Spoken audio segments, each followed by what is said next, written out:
সবাই বলে বোনরা নাকি পর হয়ে যায়, অন্য বাড়ি চলে যায়, কিন্তু কেউ এটা বলে না যে একটা বোন চলে যাওয়ার পর সেই ভাইয়ের বাড়ির অর্ধেক প্রাণও সাথে করে নিয়ে যায়। আজ এই ফাঁকা বাড়িটার দিকে তাকালে বুকটা ফেটে যায়।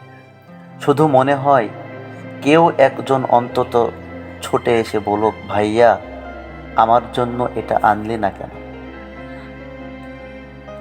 ছোটবেলায় ওর সাথে কত ঝগড়া করেছি, রিমোট নিয়ে কাড়াকাড়ি, অকারণে ওকে খেপানো। তখন মনে হতো ও কত বিরক্তিকর। মা যখন ওর পাশে দাঁড়িয়ে আমাকে বকা দিত, আমি মনে মনে রাগ করতাম। অথচ আজ যখন আলমারি খুলি, ওর ফেলে যাওয়া সেই পুরনো ক্লিপটা বা একটা ওড়না দেখি, তখন বুঝতে পারি ওর ঝগড়াগুলোই ছিল আমার জীবনের সবচেয়ে সুন্দর সময়।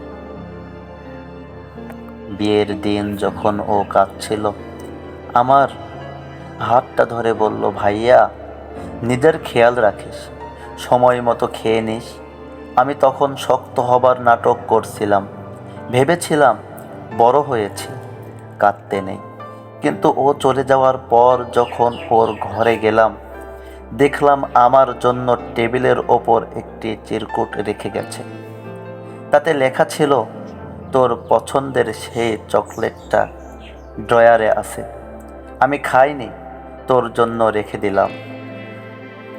আজ আমি সফল, আমার কাছে আছে অনেক কিছু, কিন্তু বাড়িতে ফেরার পর সেই দরজা খুলে কেউ হাসি মুখে বলে না, ভাইয়া এসেছিস, অনেক দেরি করে ফেলেছিস আজ।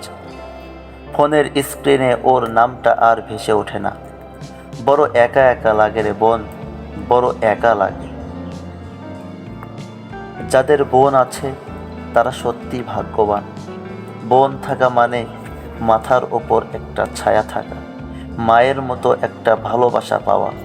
দোহাই আপনাদের, বোনের সাথে কখনো খারাপ ব্যবহার করবেন না, কারণ বোন যখন দূরে চলে যায় তখন হাজারটা হীরা জহরত দিয়েও সেই শূন্য স্থান পূরণ করা সম্ভব হয় না।